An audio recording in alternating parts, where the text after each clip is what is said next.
여러분의 아침을 유쾌하게 열어드립니다. 조충현의 럭키 세븐. 쑥쑥 역사 상식이 자라는 시간이죠. 반주원에 들리는 역사, 한국사 강사 반주원 선생님, 안녕하세요. 네, 안녕하세요. 네, 선생님, 오늘 수업 주제 뭔가요? 자, 올해 2019년은요. 바로 3.1운동 100주년이 되는 해입니다. 맞아요. 100주년이에요. 네. 자, 그래서 이제 3.1운동에 대한 이야기를 한 2주 정도에 걸쳐서 좀 짚어볼까 하는데요. 네. 뭐 너무나 잘 아시겠지만 이게 1919년 사실 3.1운동 요걸 기점으로 해서 일본의 식민 지배에 대한 저항 또 이로 인한 항일 독립운동 이것들이 뭐 어마어마하게 활성화됐다라고 해도 과언이 아니잖아요. 네. 제가 본격적인 얘기를 시작하기에 앞서서 우리나라 대한민국 헌법 전문의 앞줄 하나를 읽어드리고자 합니다. 네. 자, 유구한 역사와 전통에 빛나는 우리 대한민국은 3.1운동으로 건립된 대한민국 임시정부의 법통과 불의의 한관이라는 말이 나옵니다. 결국 3.1운동은요. 우리 대한민국의 모든 건국과 나라를 운영하는 데 가장 바탕이 되어지는 이념, 네. 그것을 조상들이 몸으로 표현했던 사건인 것이죠.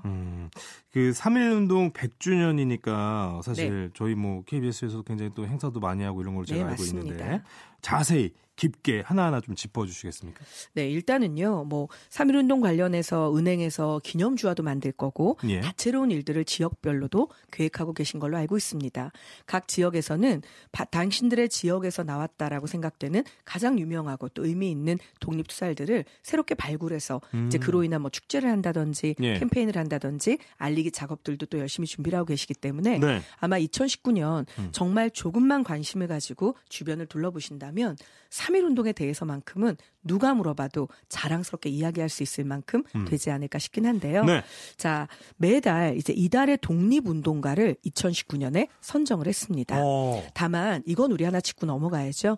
자, 매달이라고 해봤자 12달밖에 안 됩니다. 그렇죠. 사실은 독립운동가 12분밖에 없었겠습니까? 그럼요. 너무나 엄청 많죠. 정말 밤하늘의 별처럼 맞아요. 빛나게 많은 업적과 또 어마어마하게 많았던 희생정신 맞아요. 이런 것들을 몸으로 보여줬던 우리에겐 너무나 아름다운 독립투사들이 여러분 계시죠? 그럼요. 그분들을 대표해서 이 12분이 뽑히긴 했지만 이분들만 있는 건 아니라는 거 그건 꼭 기억하시고요. 맞아요. 더 많은 분들에 대해서도 꼭 생각하는 기회를 가졌으면 합니다. 맞아요. 뭐 이렇게 뭐 열심히 뭐 독립투사 하신 분도 계셨지만 그 뒤에서도 얼마나 또 그럼요. 뒷받침해 주시고 맞습니다. 마음으로만으로도 얼마나 그럼요. 사실 이 당시에는 다 독립을 그렇죠. 열망했던 우리의 전 국민이 그렇죠. 실은 모두 독립투사인 거죠. 네네네. 자, 그래도 일단은 정해졌으니 네. 자, 1월의 대표적인 독립투사 1월 누구예요? 바로 유관순 열사십니다. 네. 우리 누나. 네, 그리고 2월에는 2월. 김마리아님, 이 김마리아 열사님께서 선정이 되셨고요. 예. 3월에는 3월이요. 손병희 열사, 4월에는 안창호 열사, 예, 예. 그리고 5월에는 김규식 열사, 김순애 열사, 그리고 이제 6월에는 한용운 열사, 그리고 이제 7월에는 이동희 열사, 8월에는 김구. 사실 김구는 김구 선생님이라는 말이 우리 입에 이미 배어 있죠. 네, 김구 그리고 선생님. 이제 우리가 알고 있는 지청천, 안중근, 박은식, 윤봉길에 이르기까지 네. 우리에게는 12분의 독립투사님이 대표로 선정이 되셨습니다. 그렇군요. 그 일본에게 나라를 주권을 빼앗기고 3.1운동이 일어난 거 아니겠습니까? 맞습니다. 사실 배경 뭐 다들 알고 계시지만 그래도 조금 설명해 주시면요. 그렇죠. 근데 사실은 가슴 아픈 배경도 이 중에는 많이 있는데요. 예. 뭐 예를 들자면 우리가 알고 있는 것처럼 이제 1917년이 되면 사실은 볼셰비키 혁명이라고 하는 것이 네. 러시아에서 터집니다. 그렇죠. 자, 이러면서 이제 레닌은 제국주의 아래 고통받는 약소민족 우리가 구원해주겠다. 물론 본인의 정치적 신념을 전 세계로 펼치기 위한 방법의 하나로 그렇게 얘기를 한 거죠. 그런데 이것이 그 당시에 너무나 고통받고 있던 정말 우리와 같은 약소민족들에게는 저기에 한번 기대어서 독립운동을 해봐도 될까?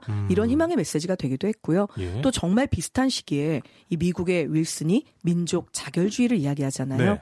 자, 그런데 거기에 이런 문장이 있습니다. 식민지에서 주권과 같은 문제를 결정할 때는 관련 식민지 주민의 이해가 식민지에 수립될 해당 정부의 요구와 동등하게 취급돼야 한다. 그러니까 이 말대로라면 그러면 우리가 만약 식민지 하고 싶지 않다고 하면 그럼 우리 독립할 수 있는 거야? 이렇게 들렸겠죠. 그런데 알고 계시겠지만 바로 이 미국의 윌슨 대통령이 말했던 민족 자결주의는 우리가 알고 있는 세계대전에서 패배했던 국가의 식민지들은 그렇게 해라 라는 얘기였던 거죠. 네. 하지만 이게 너무나 고통받고 있던 우리나라를 포함한 사실은 윌슨 입장에서는 해당국이 아니었는데 네. 주변에 있던 수많은 약소민족 국가들은 우리에게도 희망이 생겼어라고 생각을 하게 된 겁니다. 네. 바로 이런 대외적인 배경이 하나 있었고요. 그리고 이제 무엇보다 1918년이 되면 만주 길림에서 무오 독립 선언이라고 하는 독립 선언이 먼저 나오게 됩니다. 네. 그리고 뭐 잘 알고 계시겠지만 사실 1919년에 파리 강화 회의라고 하는 데에 김구식이 파견이 되죠. 네. 그런데 김구식이 거기에 파견돼서 뭐라고 얘기를 하냐면 파리에 파견되더라도 서구인들은 내가 누군지 알 리가 없다. 일제약정을 폭로하고 선전하기 위해서는 누군가 국내에서 독립을 선언해야만 한다.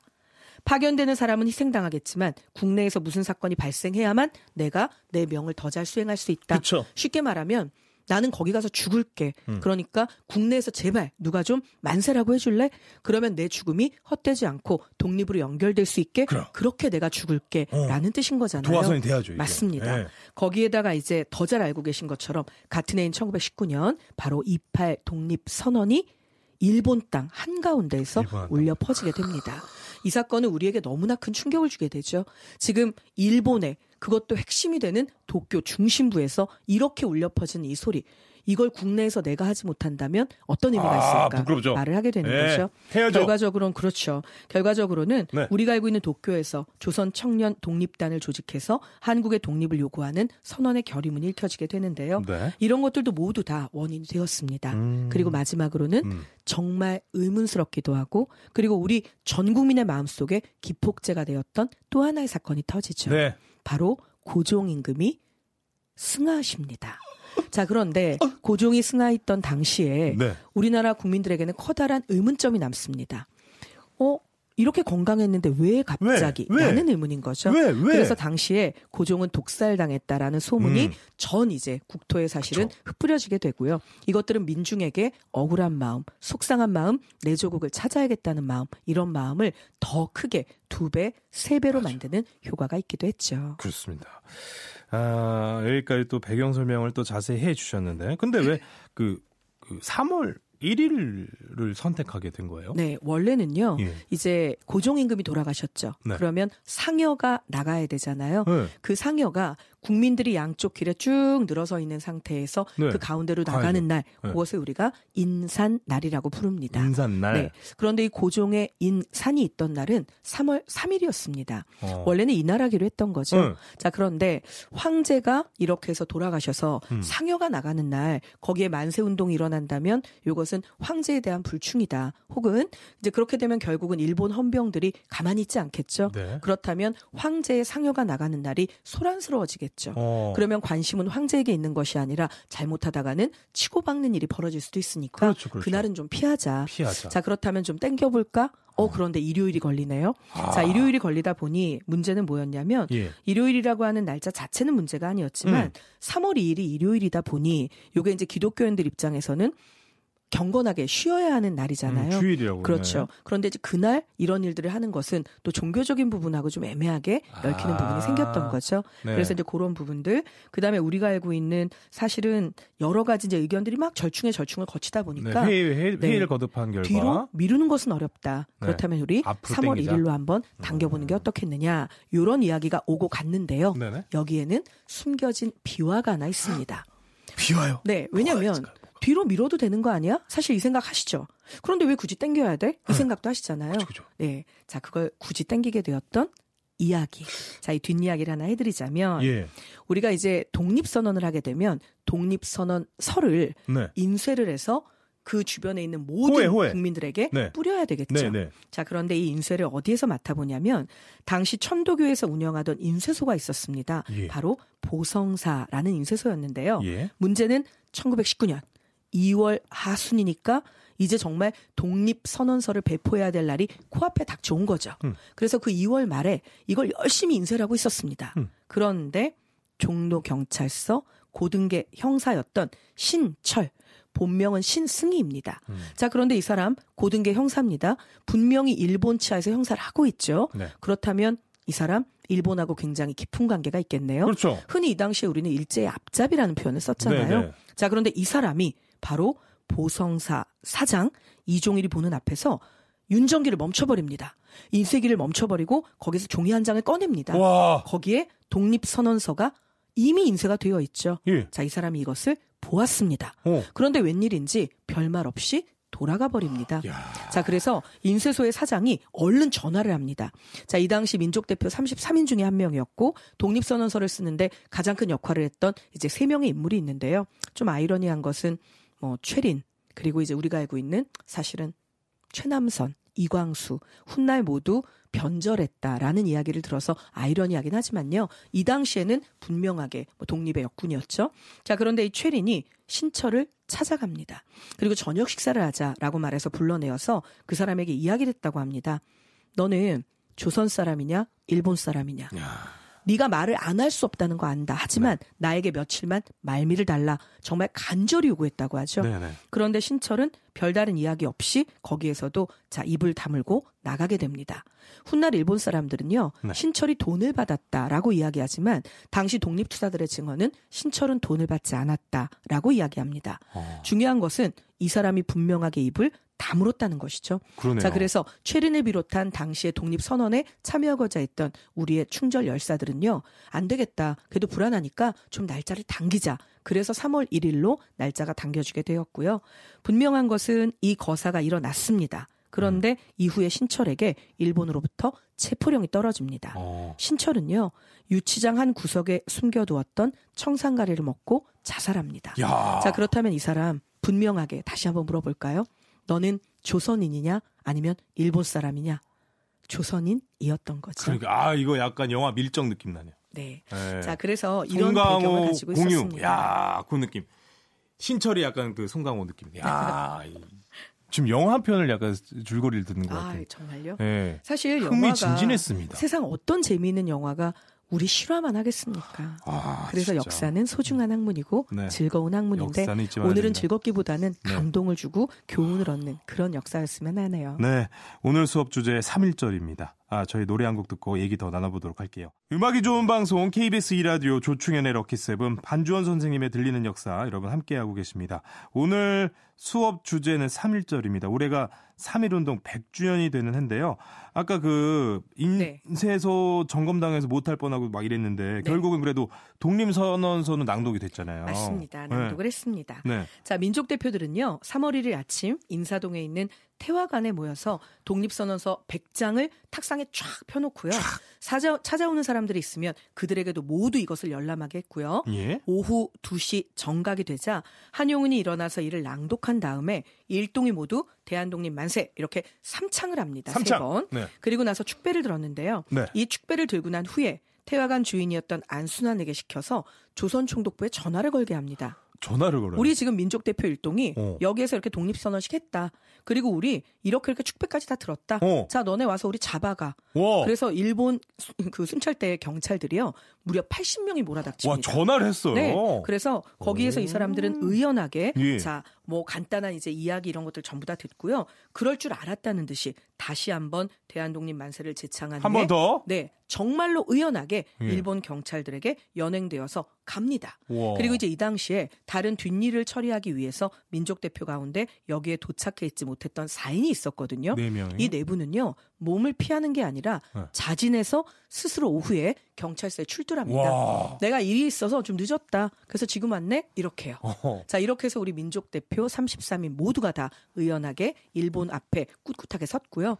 자, 이제 그렇다면 원래 이분들이 나올 것이다 라고 생각하고 그날 파고다 공원, 탑동공원이죠. 네네. 바로 여기에 쫙 모여있던 사람들은 사실은 이게 정보가 새 나갔다라는 이야기 때문에 혹시라도 여기서 선언문을 못 읽게 될까 봐 태화관으로 옮겨간 것이거든요. 자, 이제 모여있던 군중들은 조금은 우왕좌왕했겠죠. 그쵸. 하지만 오후 정각 2시가 되었을 때 이들 가운데 정재용이라고 하는 학생이 팔각정에 올라가서 독립선언서를 낭독하고 만세를 부릅니다. 이것이 기폭제가 되어서 5,000명의 시위 군중들이 모여있다가 이제 모두 다 시내로 번져 나오게 되는 것이죠. 자, 이렇게 해서 우리가 알고 있는 것처럼 대열은 한쪽은 정동에 있던 미국 영사관 쪽으로 그리고 이제 한쪽은 또 다른 반대편에 있던 남대문을 지나서 바로 일본 총독부 쪽으로 향해 가게 되는 것이죠. 이들은 우리의 독립이라고 하는 기치를 내걸었기 때문에요.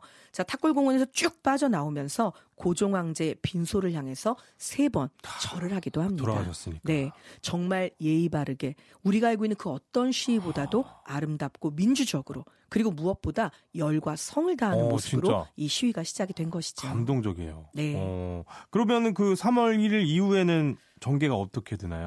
자, 사실은 이제 뭐 전개가 사실 여러 가지가 있는데요. 네. 그 전에 제가 꼭 하나 짚어드리고 싶은 게 있습니다. 네. 한때 우리가 작은 오해가 있었던 적이 있습니다. 무슨 오해일까요? 바로 뭐냐면 민족대표 33인이 태화관에서 독립선언서를 낭독했다. 이 부분에 대한 약간의 오해인데요. 네. 태화관은 기녀들이 나와서 술을 따르기도 하는 일종의 고급 요리 음식을 파는 요정이었습니다. 요정이었다. 왜 여기에서? 라는 생각을 하실 수도 있는데요. 네. 실은 이 과정에서는 약간의 오해. 자, 어떤 오해냐면 우리가 알고 있는 손병희 열사를 아실 겁니다. 네. 바로 천도교의 3대 교주이기도 했죠. 자, 그런데 이 손병희 님께서 이제 결혼을 하게 되는데요. 과거의 기녀 출신이었던 주옥경이라고 하는 여인과 결혼을 하게 됩니다. 그리고 이 당시에 그 인맥을 타고 태화관의 지배인과 알고 있던 사이였기 때문에 거기에 예약을 하고 사실은 그 누구도 거기에서 독립선언서를 낭독할 거라고는 예상 못했기 때문에 그래서 이제 모든 사실 어떤 방해도 없이 독립선언서 낭독을 할 수 있었던 거잖아요. 그래서 이 장소를 빌렸던 것이고요. 어떤 분들은 이런 얘기를 하십니다. 뭐 주옥경이 기녀 출신이었기 때문에 결국 술집에서 하게 됐다. 그렇지 않습니다. 이 부분에 대한 오해는 제가 꼭 한번 짚어드리고 싶었는데요. 네. 주옥경이 과거에 기녀였던 것은 사실입니다. 하지만 그 뒤의 행적을 보셔야 합니다. 네. 주옥경은 손병희와 함께 이제 인생의 동반자 그리고 정치적인 동반자로 삶을 같이 하게 되는데요. 손병희는 지금 보는 독립선언서를 낭독한 이후에 당연히 체포되어 끌려갔겠죠. 자, 이때 손병희가 끌려갔다라는 소식을 처음 들은 아내 주옥경은 무엇을 제일 먼저 했을까요? 자, 이제 옥바라지를 해야 합니다. 기나긴 옥바라지. 이 당시에는 소못을 누가 만들어서 넣어주지 않는 한 당연히 일제가 우리나라 독립군에게 그런 것을 줄 리도 없고요. 굳이. 밥새끼도요. 이 당시에는 사식을 배달시키는 것이 아니라 모두 해서 가져다 주어야 먹을 수 있습니다. 자, 그래서 주옥경은요. 당시에 손병희가 서대문형무소로 끌려가게 됐다는 것을 알자마자 근처에 가서 방을 구합니다. 하지만 비슷한 사연을 안고 있는 너무나 많은 사람들이 몰려들어서 방을 구할 수가 없었던 것이죠. 자, 이때 주옥경이 빈 집을 하나 찾아냅니다. 네. 그리고 이 집을 나에게 빌려달라. 그런데 이걸 소개하는 지금으로 따지면 부동산이죠. 네. 굳고 말립니다. 여기는 병이 들어서 죽은 사람의 송장을 가져다가 잠깐 보관하는 빈집입니다. 어떻게 이렇게 젊고 아리따운 여인이 이 송장을 보관하는 집에서 혼자 살겠다고 합니까? 뭐 물론 이제 거의 폐허 수준이죠. 그런데 주옥경이 끝까지 이것을 빌려달라고 합니다. 네. 그로부터 이제 어마어마한 옥바라지가 시작이 됐죠. 그렇구나. 하루 3번 사식을 직접 지어서 넣었고요. 네. 정성을 다해서 모든 옥바라지를 했고요. 그리고 이제 1년 남짓의 옥고를 치르다가 고문 때문에 큰 병을 얻은 손병희가 출감되고 난 이후에 정말 정성을 다해서 간호를 합니다.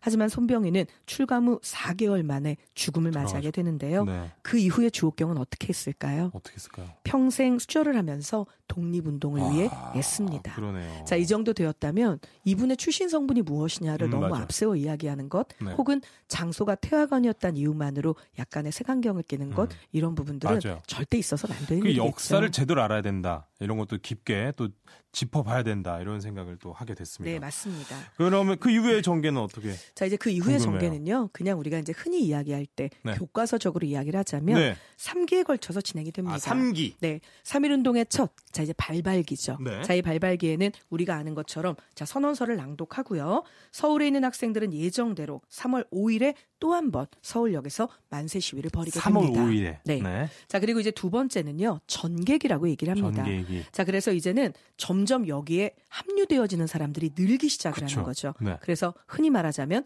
도시 확산기입니다. 그다음에 3기가 되면요. 농촌으로까지 농촌까지. 확산이 되게 되는데요. 네. 자, 여기에서 제가 꼭 짚어드리고 싶은 이야기가 하나 더 있습니다. 3.1운동은 폭력적이고 무력을 사용하지 않은 평화 시위였다고 하던데 예. 그럼 정말 한 명도 무장을 안 했나요? 이런 걸 묻는 학생들이 있습니다. 우리나라 사람들은 바보가 아니죠. 상대방이 나를 100대 때리는데 제가 한 대 때린 게 정말 그렇게 폭력적일까요? 우리가 알고 있는 3.1운동이 3기에 접어들면요. 농촌으로 확산이 되면서 예. 사실 농촌에는 원래 용도는 그것이 아닌데 내가 좀 격하게 쓰면 용도가 무기로 바뀔 만한 것들이 너무 많죠. 농기구들 많죠. 네. 네. 호미, 괭이, 삽, 기타 네. 등등. 네. 자, 이런 것들을 모두 들고 나간 것은 아니었고요. 정당방위인 거죠. 일본은 이 당시에 벌써 우리에게 총을 쏘고 죽창으로 찌르기 시작을 합니다. 그런데 그거에 대해서 우리가 주먹을 날리고 발길질을 했다고 해서 그걸 폭력적이다라고 이야기해서는 안 오히려 되겠죠. 그들이 먼저 폭력적으로 맞습니다. 들어온 건데 무슨 자, 그래서 3.1운동은요. 네. 우리뿐만이 아니라 네. 전 세계 여론들이 모두 정말 평화적인 시위였다라고 그럼요. 입을 모으고 있으니까 네. 3.1운동의 폭력성이라는 질문은 더하지 않으셔도 좋을 그래요. 것 같습니다. 자, 사실 좀 이렇게 시작된 3.1 운동에 대해서 네. 그 외신이 있었을 거 아니에요. 맞습니다. 네, 그 선교자들도 있었을 거고. 그렇죠. 네, 어떻게 보도가 됐었을까요? 자, 일단은 제가요. 네. 오늘 외신의 이야기까지만 전해드리고요. 우리의 독립운동을 위해서 애썼던 외국인들 예. 그리고 또 여류 독립운동가들 이 부분에 대한 이야기는 제가 2부로 전달해드린 적이 있잖아요. 예, 맞아요. 다음 주에 한 번 더 말씀드리려고 합니다. 자, 외신에 대한 이야기 들려드릴게요. 미국의 뉴욕타임즈 뭐라고 썼냐면요. 조선인들이 독립을 선언했다. 알려진 것 이상으로 3.1운동이 널리 퍼져나갔고 수천여 명의 시위자가 체포됐다라고 이야기했습니다. 네. 자, AP통신, 미국 연합통신이죠. 세계사에 유례가 없는 대규모 평화 시위이며 네. 독립선언문에는 정의와 인류의 이름으로 2천만 동포의 목소리를 대표하고 있다. 이렇게 이야기합니다. 네. 자, 중국의 유일일보는요. 조선인이 무기를 들고 혁명을 일으킨 것이 아니라 독립만세를 외치며 문명적이고 질서 있는 행동으로 자유와 독립을 쟁취하고자 한 것이다. 따라서 일본에게 양심이 있다면 이를 마땅히 경애하고 공손히 대해야 할 것이다. 네. 라고 이야기를 했습니다. 네. 심지어 프랑스의 앙땅뜨라고 하는 정말 대표적인 신문인데요. 예. 그들은 뭐라고 얘기를 했냐면 네. 일제가 한국을 일제의 한 지방으로 만들어버리는데 성공하리라고 믿었다. 일본은 한국의 언어를 없애고 옛 전통을 말살하는 방법을 취했다. 멀리서 우리에게까지 전해진 한국인의 고난에 찬 절규를 강화회의가 묵살해버렸다. 우리가 나중에 말자스 로렌 지방을 해방시키고 난 뒤에 한국인이 영원히 노예 상태로 살게 된다면 그때 우리는 그들을 어떻게 볼 수 있을까? 그래요. 우리가 과연 이것을 참고 보고만 있어야 하는가? 네. 이렇게 이야기하기도 하죠. 네. 외신들도 모두 감동하고 놀랐던 우리의 3.1운동입니다. 예, 정말 가슴이 뭔가 먹먹해지는 뭔가 애국심이 막 샘솟는 그런 내용 함께 해봤습니다. 1시간으로 진짜 아쉽네요. 그렇죠. 예, 2탄도 있죠? 네, 있습니다. 2탄 기대해 보도록 하겠습니다. 100주년인 만큼 수업 한 번 더 해주신다고 하니까요. 여러분 잊지 말고 많이 널리 홍보해 주시고 또 함께 참여 부탁드리겠습니다. 좋습니다. 오늘도 수업 정말 감사합니다. 네. 선생님 안녕하세요. 네, 감사합니다. 만세! 만세!